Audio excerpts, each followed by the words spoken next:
Today, we explore the question why heterosexuals morally are responsible or guilty toward homosexuals.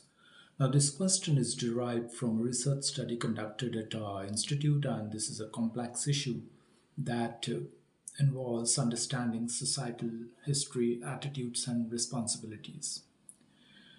We will focus on Germany as a case study, but the ideas discussed are relevant to many other Western societies.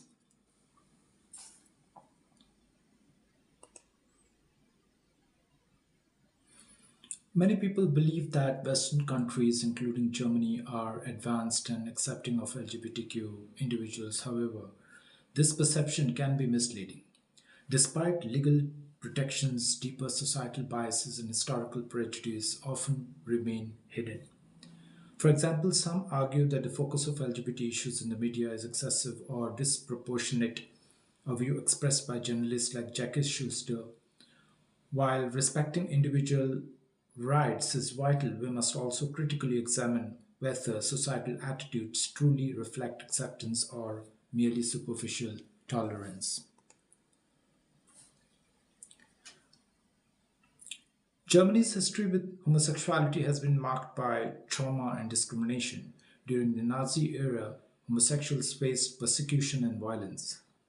After World War II, societal attitudes remained conservative and homosexuality was often regarded as a taboo. These historical experiences created lasting scars, making full acceptance difficult.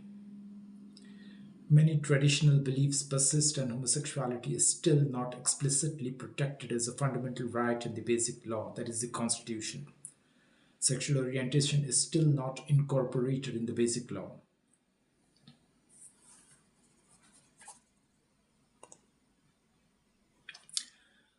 A common fear among heterosexuals worldwide, including in Germany, is that accepting homosexuality might threaten societal stability.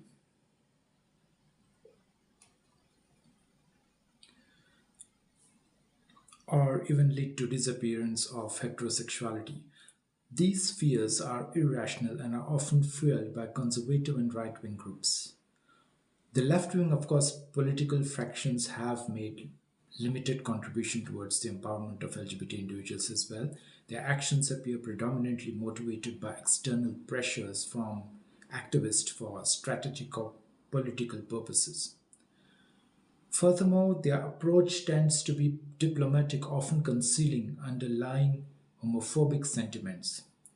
So, historically, religious teachings condemned homosexuality as a sin, and society once viewed it as a disease or crime, leading to social exclusion and moral condemnation. If we agree that oppressors such as regimes or individuals are responsible for atrocities like racism or colonialism, then it is logical to ask, are heterosexuals also responsible for the systemic oppression of LGBT people? Since most of the society is heterosexual and many remain passive or silent, they share some degree of responsibility for maintaining inequality.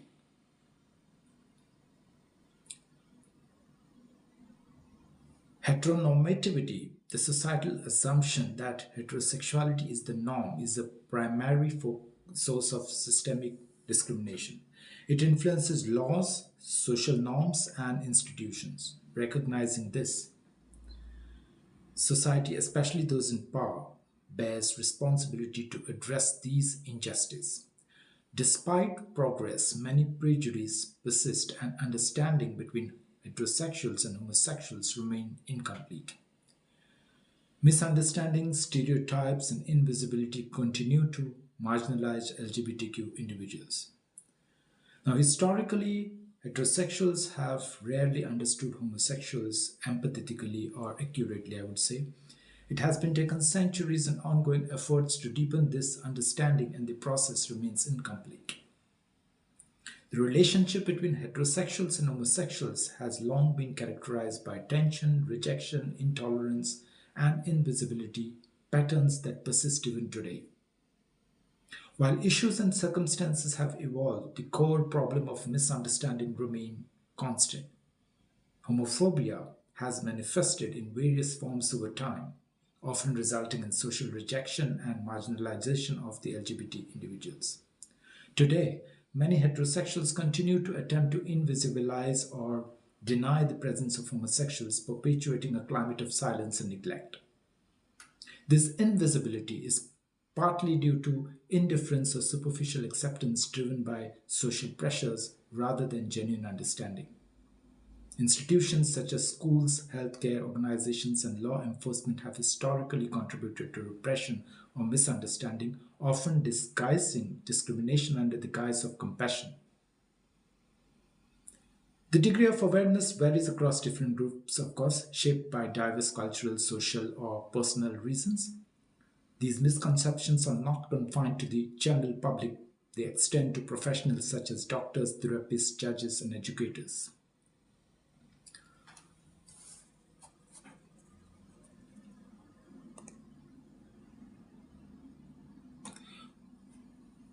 Public attitudes often lack deep acceptance. Many people compel outwardly with social norms without truly embracing diversity. I mean, they try to comply. I would say comply outwardly with social norms without truly embracing diversity. This superficial tolerance prevents genuine integration and acceptance.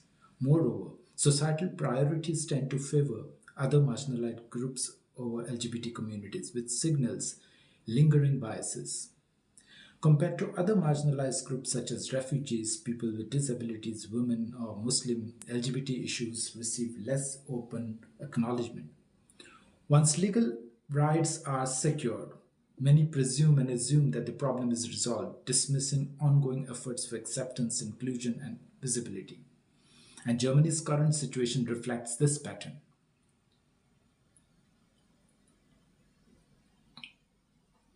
In Germany, many see LGBT visibility as unnecessary or intrusive.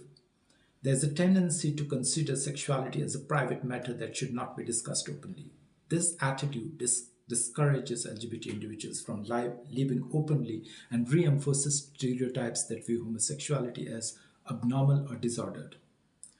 Now, despite legal rights, societal acceptance remains superficial, often shaped by political motives rather than genuine conviction. Deep seated biases also persist, with more heterosexuals subconsciously or consciously perceiving LGBTQ individuals as disordered or abnormal.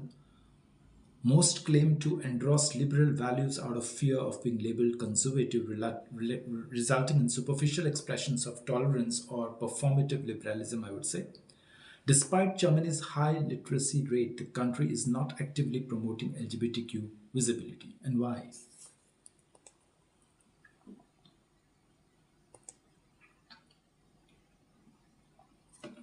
Now, education has played a limited role in fostering comprehensive understanding.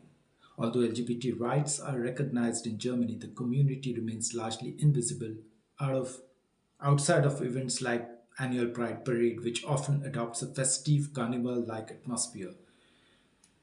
But in private lives and ongoing spaces, LGBT individuals are often unnoticed or marginalized, reflecting societal reluctance to openly acknowledge diverse identities.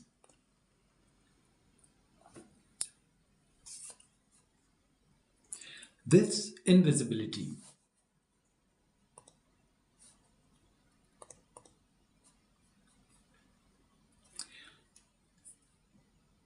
stems partly from superficial efforts motivated by political or societal social pressures rather than authentic compassion. The German education system frequently falls short in effectively addressing or challenging prejudice against homosexuality, starting from the primary school level. LGBT students are frequently they face bullying. Curricula rarely include comprehensive discussions of sexuality. LGBT topics within school curricula continue to constitute a contentious issue within social and political discourse. Institutional biases at universities and government agencies further perpetuate homophobia, often subtly, and limit resources dedicated to LGBT issues. Funding priorities tend to favor religious studies, notably Islamic studies, women's rights, and refugee issues over LGBT topics. Despite the resources available, societal ambivalence towards openly discussing sexual diversity remains pervasive. Without genuine empathy, I feel full societal acceptance remains elusive. Achieving free equality or true equality demands more than legal recognition, it requires heartfelt understanding and acceptance.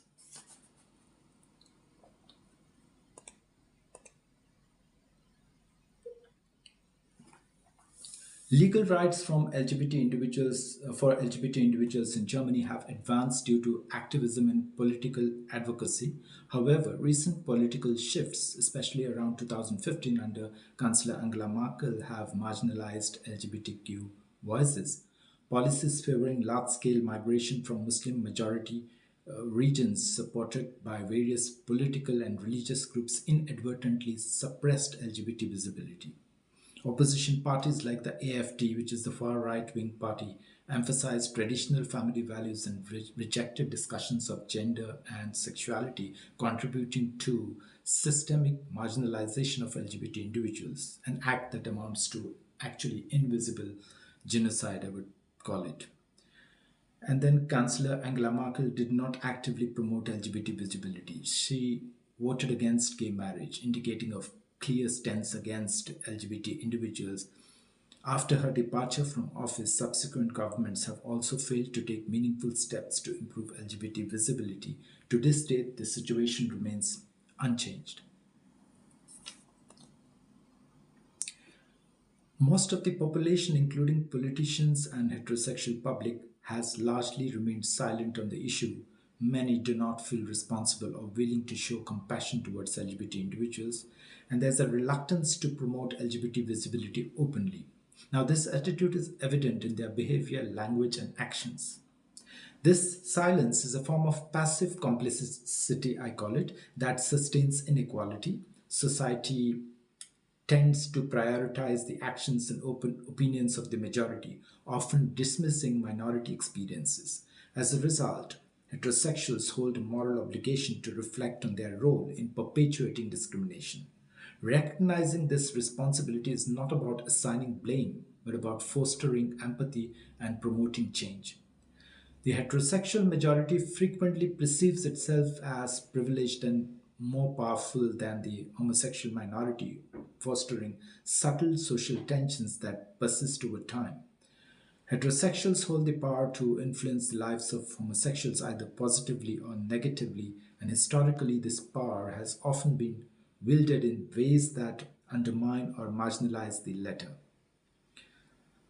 Given these circumstances, I would say it is understandable if homosexuals feel that heterosexuals should feel some degree of guilt for their actions, behaviors, and words that have contributed to this systemic imbalance and social tension.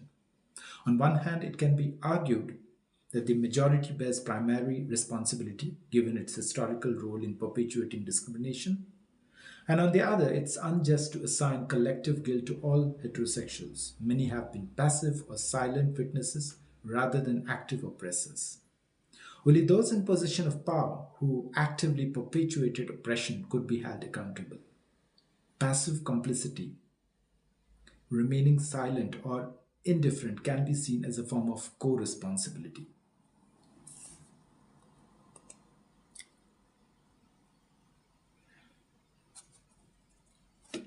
Systemic heteronormativity and society's guilt. Now, heteronormativity has been deeply embedded in societal structures for centuries, and it positions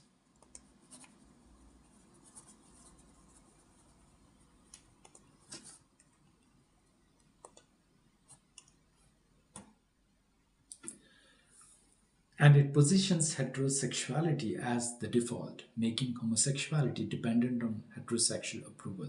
This dynamic is a form of systemic subjugation. Society's laws and norms have historically limited LGBT opportunities, and many individuals conform or withdraw rather than challenge these structures.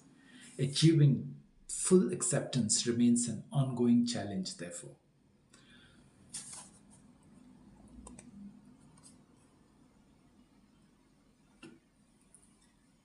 Feeling guilt or moral responsibility can be uncomfortable, but it can also be constructive. this is at least what I feel, it serves as a reminder that societal progress requires acknowledgement of past and ongoing injustice. Genuine tolerance and acceptance come from inner conviction and authentic feeling rooted in empathy and humility. Superficial gestures such as political correctness are insufficient. True change stems from I feel sincere understanding. So to conclude, I would say that the journey toward equality for LGBT communities involves recognizing the historical and systemic roots of discrimination. Heterosexual society, whether through passive complicity or active reinforcement, bears some moral responsibility. And embracing this responsibility without guilt as blame can inspire society to foster empathy, reform institutions, and create an environment where diversity is truly accepted. Moving beyond superficial gestures, I would say